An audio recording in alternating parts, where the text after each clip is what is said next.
Okay, so you get on this TR3B, you're leading the mission with 8 guys.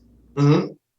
So we get off, we land, we flew like 10 to 15 minutes. We landed. The guys were taking down the equipment. I was talking to the pilot. There's actually 2 pilots. One got up and was by the door of the ship that went down. And I was talking to him and I was asking him, hey, about technology because, everybody was asking about it and how it worked. So he left us in Florida, somewhere in the forest. So we came into this cave, the size of a garage door cave. And we went in, and it was a total of 8 guys. And we had our PVB 14s and 31s. And it was almost night. So we went to this cave and we saw writings, like right from the back that, when we got in.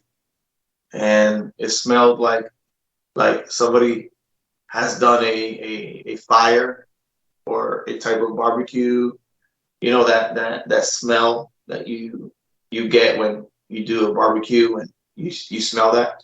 So entering the cave, we all started smelling that. And we were joking because we were kind of hungry. It was like, wow, it smells like, barbecue. Oh, yeah. Oh, man. So we kept walking in. So we were met by 2 beings that looked different. And I talked to the guy that was right next to me. And I asked him, do you know about these guys that are here? They're like holding a staff-looking thing, and they're like protecting the entrance. So one of the guys in the back said, "Oh, hey, I got a paper here that I had to give you before the mission, but I forgot to give it to you." So I got the paper, and it says, "Do not open it. Give it to the people that are standing guard." So we gave the paper to the people that standing guard. Can you describe more about the people standing guard? What did they look like? Well, these people, their faces are weird. Their eyes are on the side, like it's not like ours. Their eyes are more to the side, and their face is wider. Their mouth is wider, but their body structure is the same. I remember seeing a total of probably like 4 fingers instead of 5. They were wearing like a robe type of thing. It was like a pearl color robe, and they had on their head they had like a hair type of thing, like 2 coming out from their heads, but it looked like skin, and they had it to the side. So we approached them, we gave them the paper, and their eyes were shot black. So it was different. They look different. I never seen these type of people before. And they were talking with clicks, similar to like certain tribes in Africa talk. They talk with like clicks with their mouth, but they also speak the English language as well, but with a heavy accent. So we give this paper to them, and one opens it up and closes it up, and then he lifts up his staff and he says in a low voice, "Follow me, follow me." So we start following him. A lot of things go through our heads. It could be that these people are getting ready for Halloween. What the hell's going on? Are they dressed up? What is it? But, our job is just to go there and to do our mission. So our mission was to go in and to investigate what was this place that we were dropped off to investigate. And why was it connected to the ark? They told us, I don't know if you remember the last story, the guy that had the suitcase, he was the one giving the information and the locations where to go. I'm sure there was another group that went to the ark that same day that I went to the cave. Yeah, they were talking with clicks. We were following them, total of 4. We were in formation. We don't know what the heck was going on, but we were in formation. Lock and loaded, because you never know. Nowadays, you just never know. You can't trust nobody. So we started following them. And when we followed them, it was really steep. Like if you trip and fall, you will probably roll all the way down. You can't stop it. You know, you have your kit on, you're heavy, and you have your ACH, and you're heavy. You know, so any kind of trip, and you're wearing your boots, so any kind of trip, you can really bust your ass and roll down that steep hill in the cave. But the walls were squared out, and it was steep. Sometimes there were steps. I was doing my pace count. My pace count was like 74 to 76. So every 76 or 72 steps, we saw like I felt stairs like for 15 meters, and then it kept going steeper. There was a time that it went so steep that we did a chain. We took our our elbows to elbows, and we did a chain going down. But these guys, they were just walking like familiar to this, walking down. So we kept going down and down. Man, we walked like probably we were basically rucking. We walked like for maybe 40 to maybe an hour. I was checking my time. It was like maybe like 45 to an hour. We were walking down that steep hill inside the cave. So the smell was different. Then once you get to the bottom, it straightens out. It straightens out. And I'm sorry about my accent. I know a lot of people know about this, but English is like my second to third language. So yeah, I speak Spanish and Portuguese, and also I speak English. I know a lot of people have been asking about that. So my pronunciation maybe is messed up, or sometimes my grammar is also messed up. I just want to let people know that, Doc.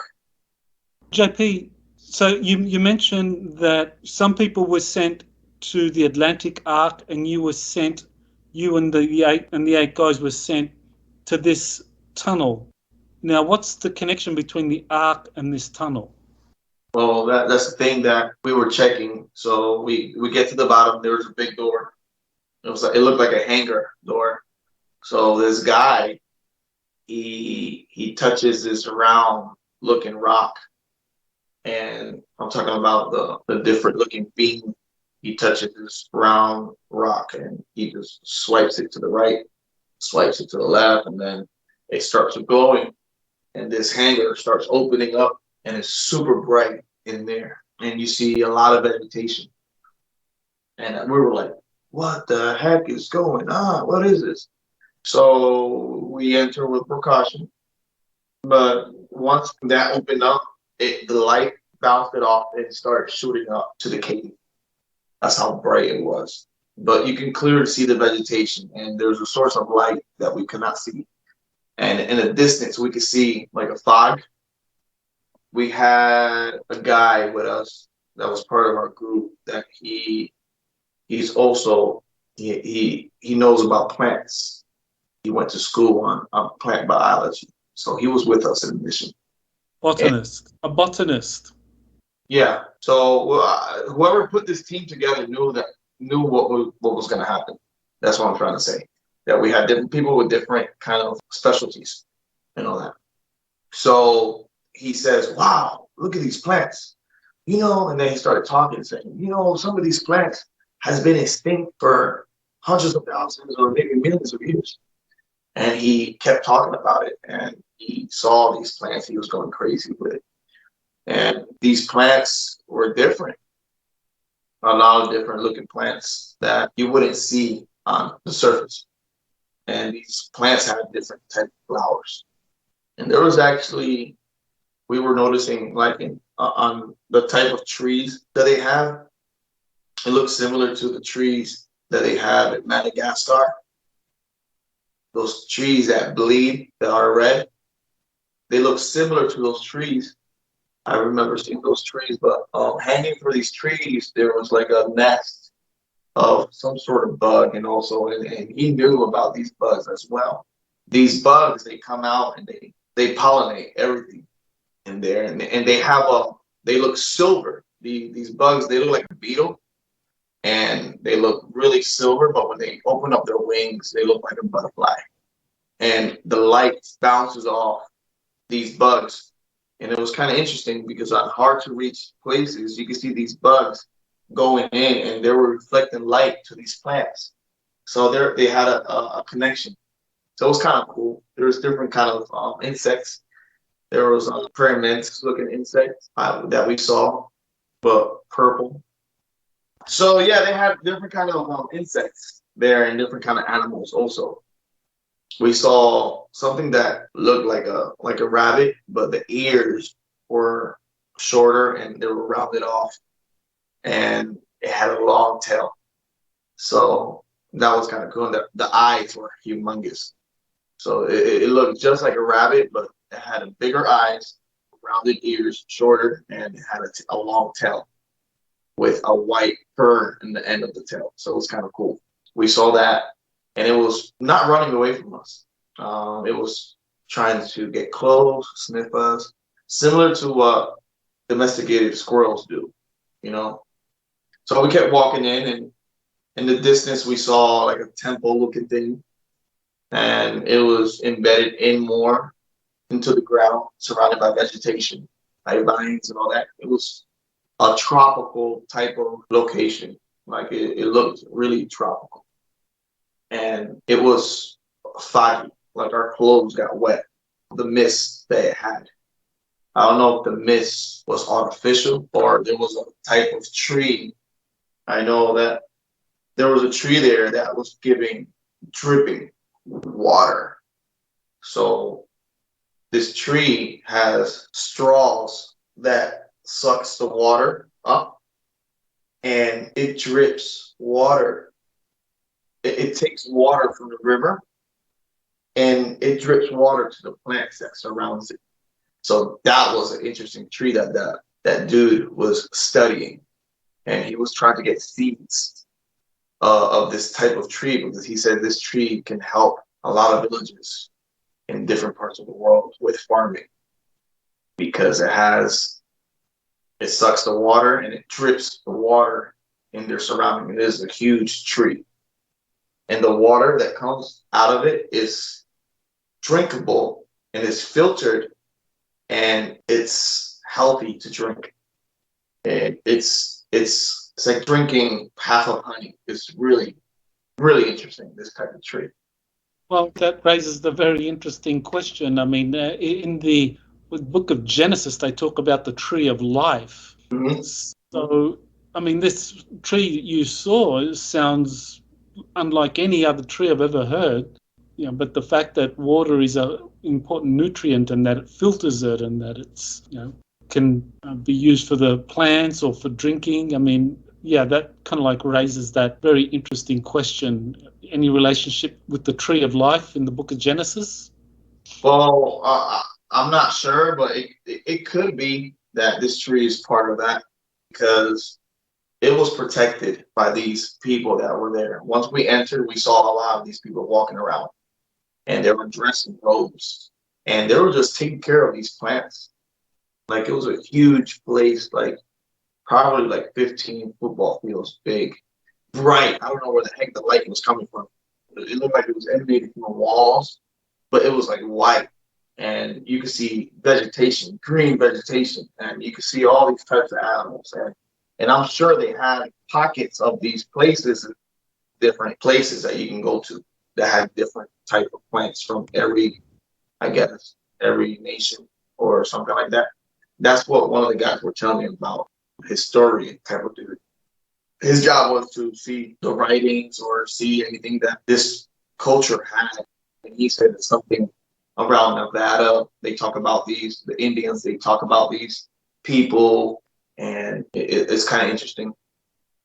Well, very interesting because, you know, you mentioned Florida, that this is some cave in Florida, and that tree that emits water through its Well, system. it has a straw that sucks the water from the little rivers, and it drips water or the substance on the other plants around it.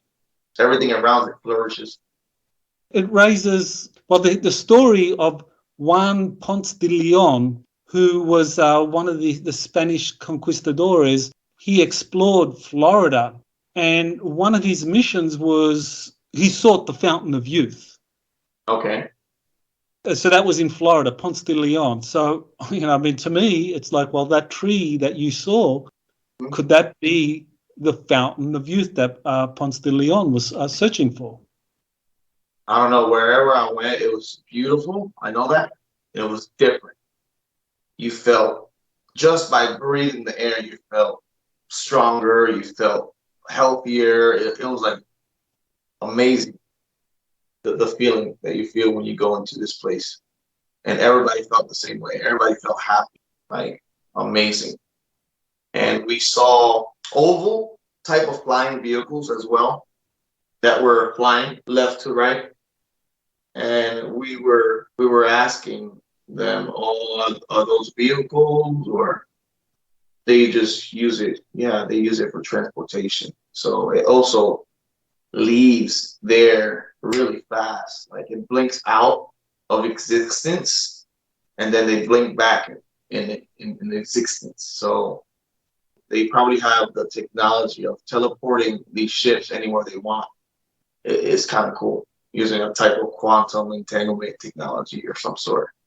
But they're really advanced in agriculture, and I'm thinking these people taught a lot of different indigenous people or Indians how to do vegetation, or how to plant, or how to use certain kind of foods, what to eat, what not to eat. So it's kind of interesting where we went. And we kept walking down into this temple looking thing, and then we started seeing writings similar to, it was similar to the Indians in Mexico.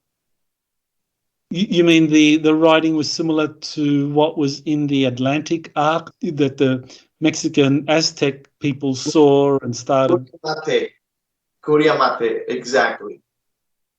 Okay. And now we know that a Curiamate means is an activation code. Yes.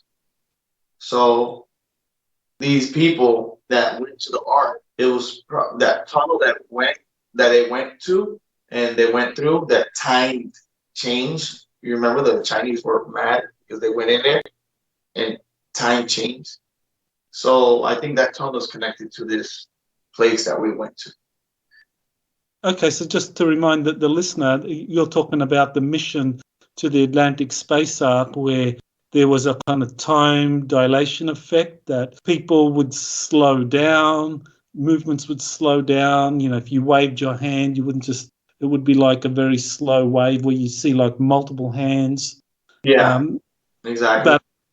But the Aztec Mexicans were able to walk through the space arc there under the Atlantic because they were singing and dancing a Curiamate, Mm-hmm. and they went through. Whereas you mentioned the Chinese members of that expedition, that they got stuck. They couldn't move. They couldn't follow the Mexicans, even though they No, wanted to. all the Aztecs guys into the cave, and remember that we left them behind. And when we came back to pick them up, they were different. It was kind of interesting. So we started going into the temple, and we saw these writings, and we saw in the distance like a sarcophagus. How you say it? Sarcophagus? There we go. Yeah, my language is messed up, Doc. I don't know what to do. I don't know how they can hear me in the army, but I know there's a lot of Spanish speaking people in the military, that understands me. So it was huge. I have to tell you that. And they were protecting this type of tomb, whatever it was. And then the guy that could read the writings, he said that what they had in that tomb was a type of god that they were waiting for it to come back alive. So For a god to come back alive, to return. yeah, we went in there, and there was candles, but these candles were made by a vine. It looked like a vine, and you can see fire coming out from this vine. So it was actually a plant that can create fire that they had hanging in the temple. And this plant, every couple of seconds, it does like a puff, and it creates light. like a fiery, like a candle. And I think is the same way, I guess, it uses like a acidic kind of thing, and it does a puff, and it creates like a fire, but it doesn't burn away. It just keeps doing it. So they had dozens of these plants around the temple, and the smell of the puff was like vanilla, amazing smell. It's beautiful, and then it looked like. Let's see if I press it. So this is an example, okay? It looks similar to like this, but it looked like their vine swings up, and then it has a beautiful flower here, like a reddish yellow flower. And this vine is like this, and it puffs up, and it gives like a little smoke, and then it turns into fire, and it lights up. And I think this plant does that to attract the insects at night. So that's what the plant biologist was talking about. He says, wow, I didn't know plants can do that. They could attract insects by the little flame, and also by the smell that that flame does. So these plants were kind of interesting, because now this makes me understand how the ancient people probably lived inside these caves on Earth, and the lighting of how they probably painted came from these plants that probably lit up. Now, you just described the vine that had kind of like almost like a firefly, like it lights up, kind of like, I guess, a firefly. Now, is that plant or the vine that carried these little bulbs that would just kind of like light up like a firefly, is that similar to what you saw on the Atlantic Space Ark? You said there was these plants that were covering the writings and that they were luminescent. Is that the same? Yeah, it's similar to those plants, but this one was different. It was quite different, these plants. Yeah, it's similar to those plants, but those plants in the ark, they glow. They were glowing. It does not emit fire like real flame like these plants.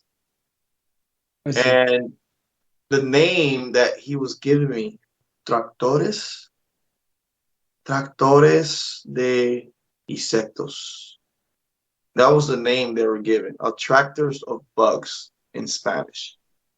The people that they look different. Remember, I was telling you they were there with us, walking with us, and they said tractores de insectos, attractors of insects. And we saw a lot of like type of Venus fly traps also, but different.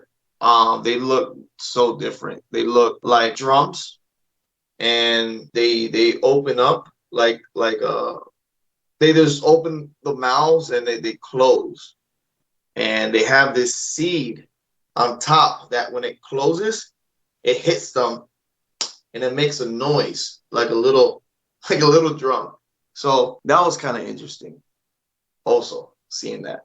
So every time they catch a bug, they have like seeds that hits the top of it, and it makes noises at night. So you hear all these types of Venus kind of plants like closing and opening at night, similar to what frogs do. So these plants, they were different back in the days. They were more communicative with each other, like more like regular mammals or insects. The plants back in the days, they were more communicative with each other, and they did a lot more different stuff than what we have now.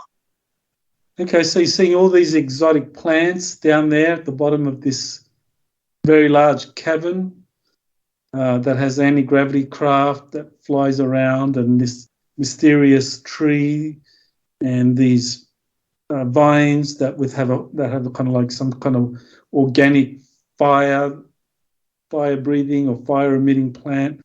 So what else did you see?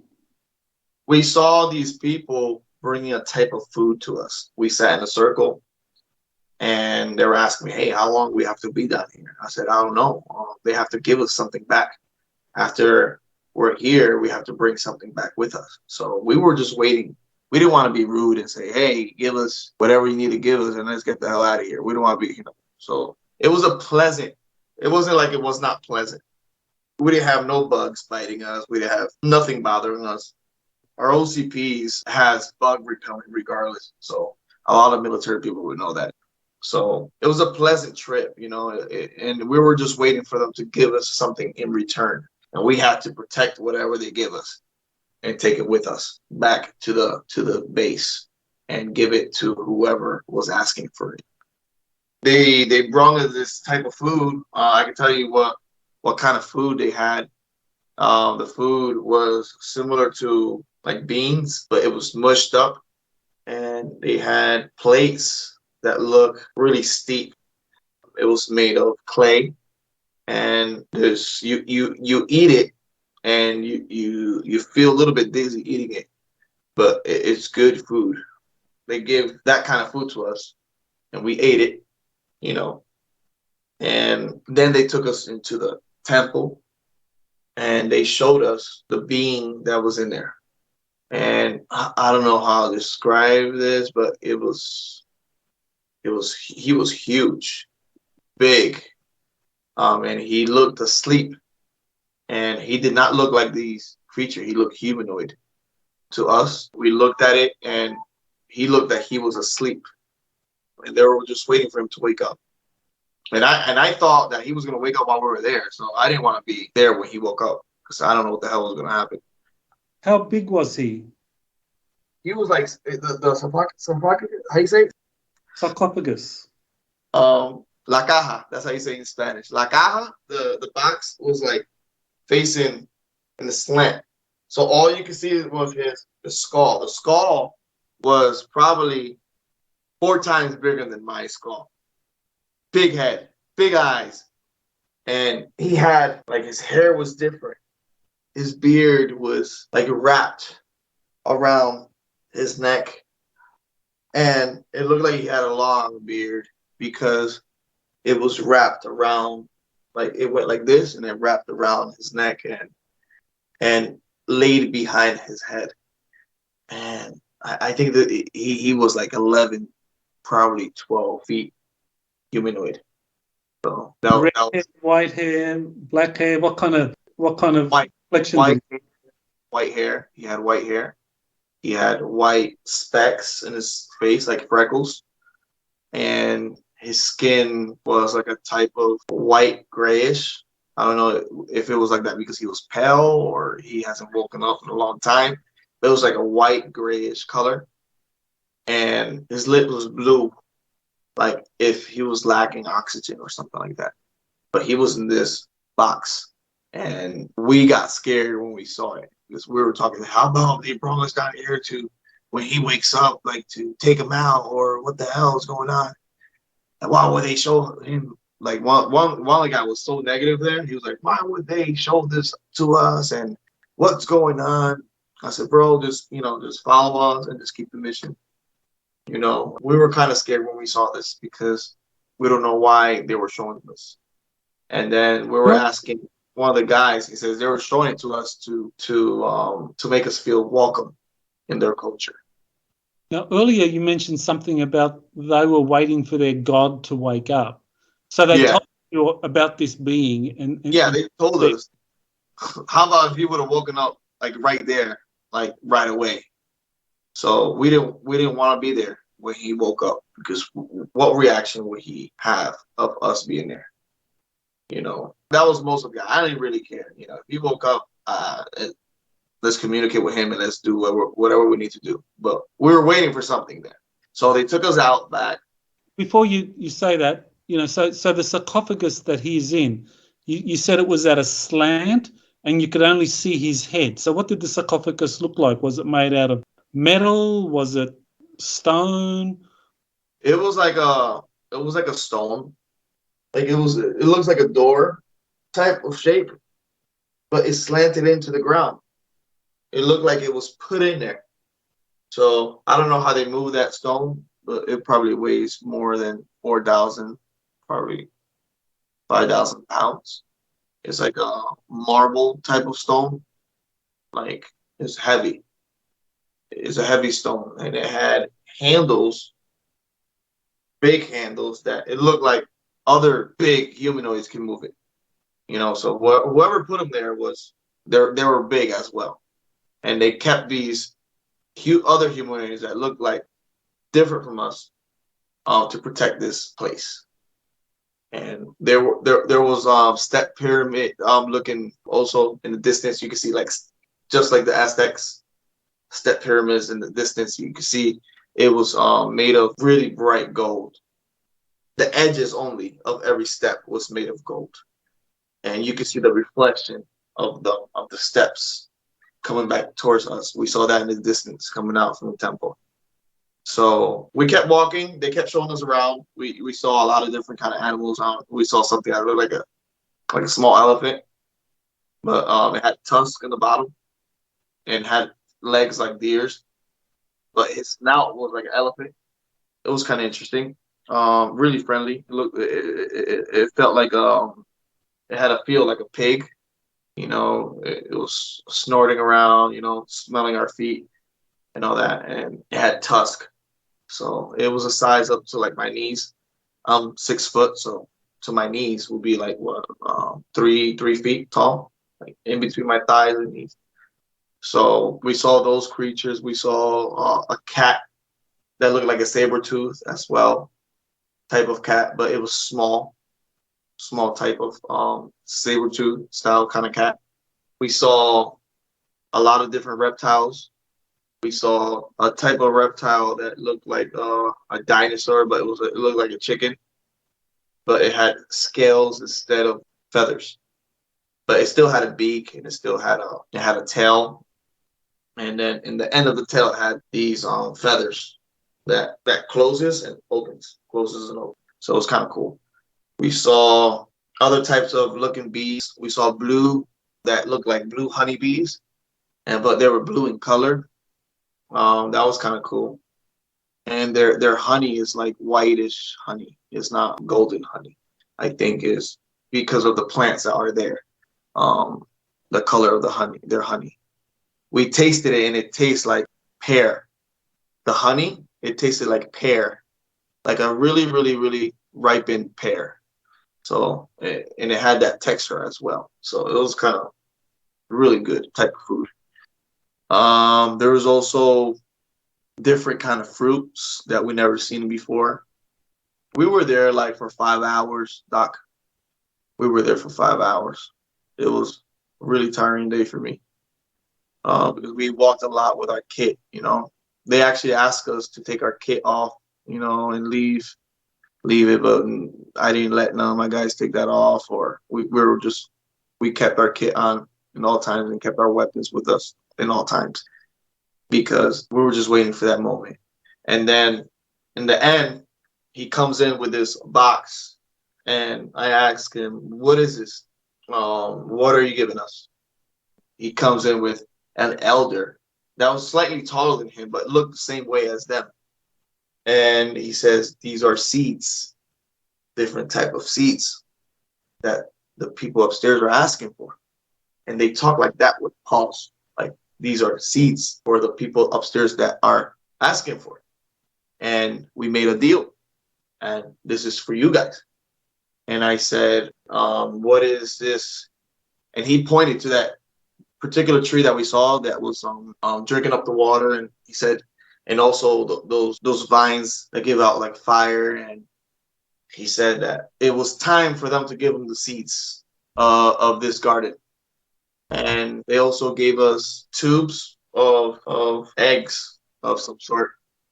I don't know if they were insects or probably the silver insects that we saw, but they were frozen, and they kept it inside this clay, but it's like a gel inside, and they kept it inside like that, and they give it to us like it looked like a ball of clay, but it has like a cap that you can open, and it has like a gel that they keep these capsules in it. And they gave us that. So we make our way back. They gave us like a type of hug and all that. So we start walking out. We say goodbye. And then I asked, are we going to see you guys again? And they said, yes. We will go to the surface soon. So they were saying that they will come to the surface soon. And they said to start rebuilding. I said, wow, rebuilding what? You know? And I asked him, how many of you guys there are? He says, billions, millions, millions, billions of these type of humanoids that live inside the earth in different pockets.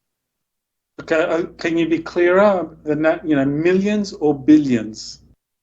Millions. It could be, but he said that there was a lot. So I don't know if it's billions or millions.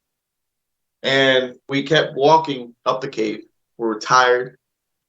Once we stepped out, they closed the door, and it was dark.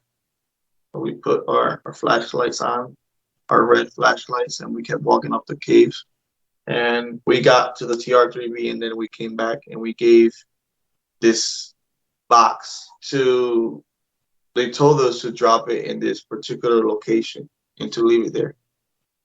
I don't know who picked it up or who got it, but I know that we left it inside the base. So whoever got the box was part of us, but a higher level.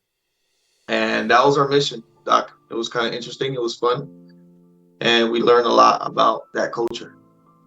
Were you ever given a name for that garden or that culture? No. Did the guards of the temple or garden, did they ever say anything about, you know, who they are, their names? They just look weird. They never told us their name. Okay. And people within the military, within the covert branches of the military, want you to share this information. Can you say anything about that? Yeah, I asked prior to share this information. They said, yes, I can share it. Just don't give your name and don't tell people where you're at. Okay.